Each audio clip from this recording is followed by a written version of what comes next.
In a word, eyebrows. You think? Let's take a deep look at the biggest differences between the MCU Adam Warlock and the one from Marvel Comics right now. Many people feel as though Adam Warlock's coming was just a bit too late. After all, some of the most important events in Marvel Comics had already been adapted into live action within the Marvel Cinematic Universe. Whether it be Civil War, the House of M storyline from Wandavision, or even the couple of days of Ultron that we've all decided to agree counts as an age for some reason. Stories from the comics have been directly transferred to the screen. However, perhaps the most important one up until this point was missing a key character from the comics in the form of Adam Warlock. The entire first 3 phases of the MCU were known as the Infinity Saga, and that's because it was leading up to an adaptation of the Infinity Gauntlet and Infinity War storylines from the comics. In this storyline, Thanos goes on a quest to acquire all the Infinity Stones, successfully collects them, and then snaps half of the universe out of existence. It is up to the remaining heroes to find and fight Thanos and undo what he did. This description applies to both the comics and the film, however, there were some differences. For starters, Thanos' motivation in the film was to fight overpopulation, while in the comics it was to impress the living embodiment of death. However, perhaps one of the most glaring absences was who could be considered the main protagonist of the comic Infinity War storyline, and that's none other than Adam Warlock. You see, it is Warlock who gathers the heroes together, he who leads the fight against Thanos, and ultimately Adam Warlock who wishes to possess the Infinity Gauntlet for himself. When it's all said and done, it's Adam who visits Thanos in the garden, as they were truly the main 2 players in this story. The MCU version of the Infinity War saga was completely missing Adam Warlock, aside from a slight cameo of his Cocoon at the end of Guardians of the Galaxy Volume 2. More powerful, more beautiful. That means that the MCU's Adam Warlock is missing a crucial experience that helps shape who the comic Adam Warlock is today. Essentially, this one is a blank slate who will have to participate in other large-scale stories, but he missed out on his most popular one. Throughout history, there have been many famous pairs. Batman and Robin, Lewis and Clark, Jason Bourne, and people who like to say the phrase, "Oh my god, it's Jason Bourne." None, however, are perhaps as iconic as Adam Warlock and the big shiny rock planted directly in the middle of his forehead. That shiny rock is none other than the Soul Stone. Many people have attachments to the Infinity Stones, but very few people have actually had a symbiotic bond with one of them. Soul in both the comics and the movies is unlike any other stones. It's almost as if it's alive and can actually interact with people. The fact that the Soul Stone in the MCU is the only one that requires a sacrifice to get it should tell you that one of these things is not like the other. In the comics, it's very similar, and it actually chose Adam to be its protector. This is because his soul is so strong that even death cannot claim it. Upon his so-called death, Adam Warlock's soul actually resided to live within the Soul Stone itself. Emerging as a being of pure energy, he's able to defeat any opponent. That's proven when he turned Thanos to stone. Adam Warlock is so synonymous with the stone that when the Mind Stone was placed in Vision's forehead in Avengers Age of Ultron, everyone assumed it was a nod to Adam Warlock. In the MCU, we were introduced to Adam Warlock, only instead of the Soul Stone, a piece of metal shaped like the Soul Stone was placed in the middle of his head to let everyone in the audience know, hey, this is the guy. Why is it there? I don't know. None of his people have pieces of metal on their foreheads. Maybe it just looks cool.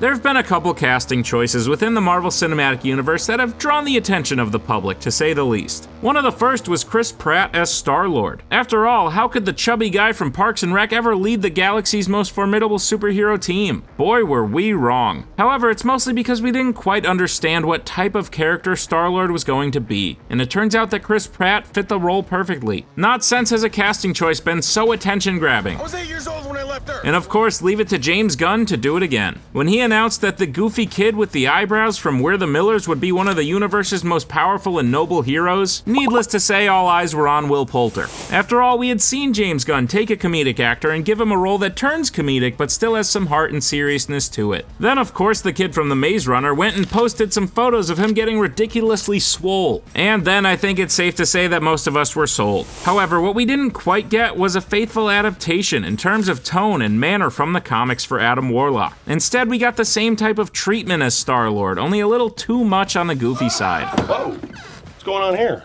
Adam Warlock is far less comedic in the comics. He's one of the most stern and noble figures in the universe. Rarely does he smile, let alone laugh. And most importantly, he's almost never the butt end of the joke. God. That wasn't the case here. While Will Poulter fit the role physically, we didn't get to see a whole lot from him in terms of what this character could be one day. Instead, he's often the butt end of the joke, appearing in a doorway ready to fight only to collapse at least 3 times, getting hit in the face by an arrow or befriending a small furry creature. This is a wild departure, but I think the film decided to try and explain this away with one line. You see, this Adam Warlock is still a child, as he was taken from his cocoon much too early. It's very possible he could grow into the Adam Warlock from the comics, but for now, he cracked one too many jokes to be the same character.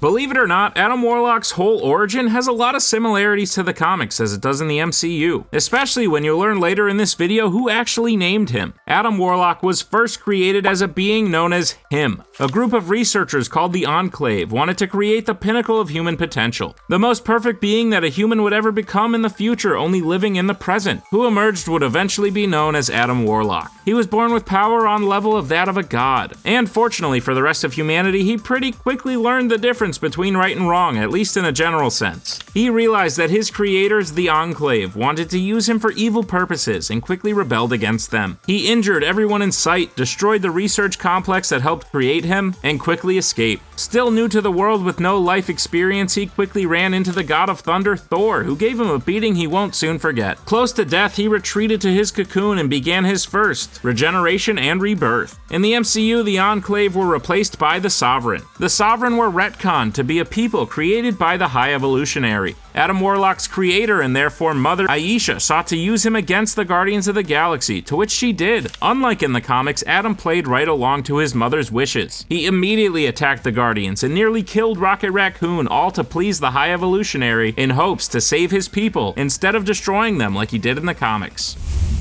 The MCU Adam Warlock was pretty strong. Don't get me wrong, he had the ability to fly, superhuman strength, and he nearly ripped the Guardians apart on his first time out. He nearly destroyed Nebula, beat Drax's face in, and almost killed Rocket. As far as power levels in the Marvel Cinematic Universe, I'd be willing to bet he could hold his own with Captain Marvel, which is no easy feat, believe me. But the MCU Adam Warlock doesn't even hold a candle to the comic version in terms of how powerful he is. All the stereotypical Superman powers are there. Even his ability to regenerate was hinted at, given that he took a full sword through the back and walked away just fine. However, Adam Warlock has abilities on the cosmic level that are unmatched by almost any. In the comics, he has a level of cosmic awareness that tells him whenever someone's teleporting, meaning he's so in touch with the goings-on of the universe that he can sense any sneak attack at any time. These cosmic abilities also extend to the Infinity Stones. In the comics, he can resist time freezes created by the Time Stone, and can completely resist the effects of the Reality Stone. He also has the ability to read people's minds, and at times see the future. His energy manipulation goes far beyond just blasting energy out of his arms like we saw in Guardians of the Galaxy Volume 3, and he's easily one of the strongest beings in the galaxy. He has magical abilities on par with that of Doctor Strange and the Scarlet Witch. Again, the MCU may be setting this up by saying he's only a child right now. In fact, even in the comics, it took several deaths and reincarnations for him to gain many of these powers. Well, right now, the MCU version doesn't even come close.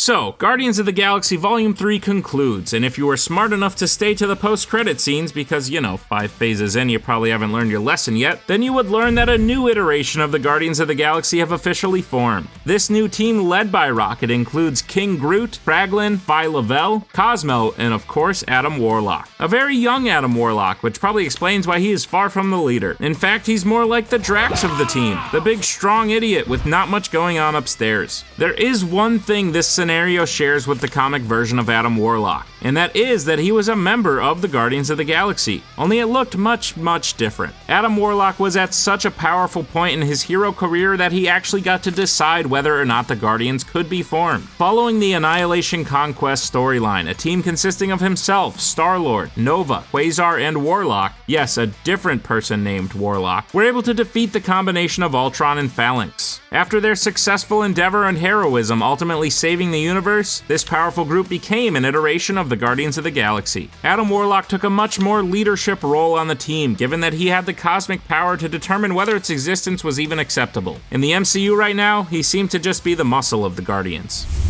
Given that we've only seen Adam Warlock in full form in one film, we've only seen him interact with one villain. Luckily, that villain was the brilliant High Evolutionary. In the MCU, the High Evolutionary seems to have a large role in Adam's creation. While it was his mother who created the new type of birthing pod that eventually led to Adam Warlock, it was the High Evolutionary who created the race of the Sovereign to begin with. They were part of his many experiments to create a perfect society. By his own admission though, the Sovereign were simply perfect physical specimens with sawdust for brains. However, even he believed that Adam Warlock was supposed to be the best of the Sovereign, even though he got really mad at him for not recovering a raccoon. In the comics, Adam Warlock has a much different relationship to the High Evolutionary. He was not responsible for his direct creation. As stated, that belonged to the Enclaves. However, it was the High Evolutionary in the comics who wound up giving Adam Warlock his name. Calling him Warlock, the High Evolutionary was the one who gave Adam the Soul Stone. Armed with it, the High Evolutionary sent him to Counter-Earth to free the people of his experiment from the Man-Beast. Counter-Earth was seen in the MCU and promptly destroyed by the High Evolutionary himself. But in the comics, Adam Warlock made friends on Counter-Earth, defeated the villain plaguing them, and became the people's first hero. He was subsequently given the name Adam by his friend who thought he should have two names instead of just one.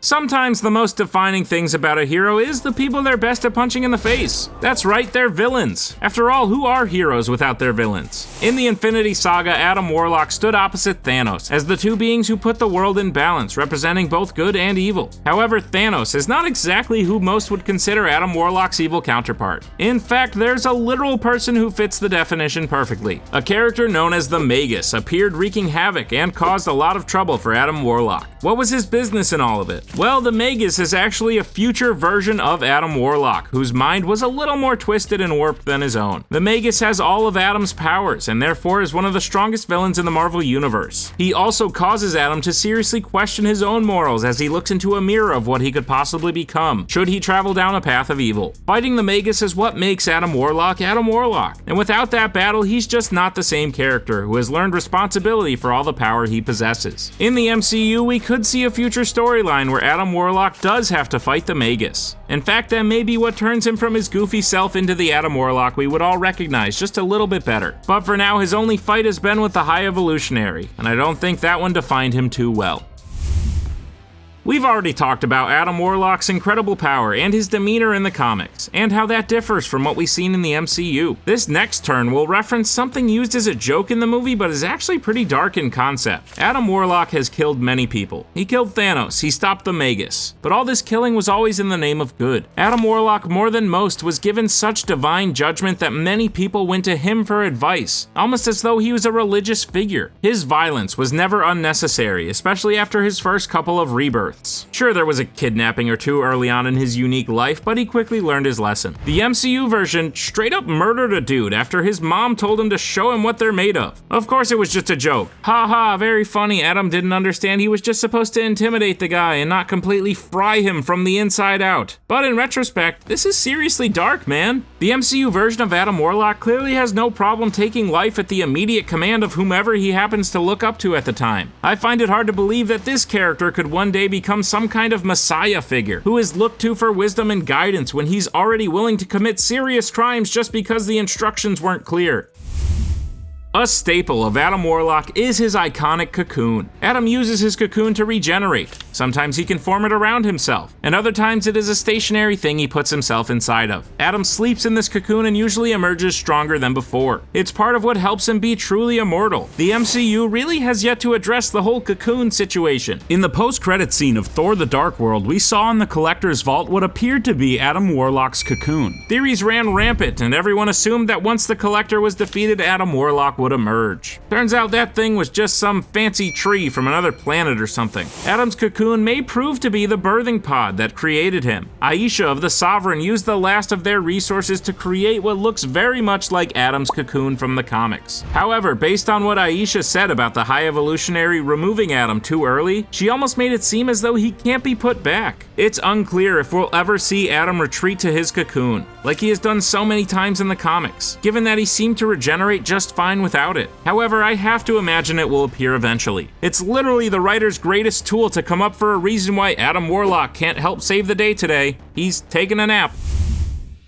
Time will tell if this big dumb oaf is one day destined to be the savior of the universe. He's already displayed an impressive amount of power that with some tender love and care could grow to meet his comic potential. But for now, I would recognize Adam Warlock on a Netflix stand-up special before I'd recognize him as the wielder of the Infinity Gauntlet and savior of the galaxy.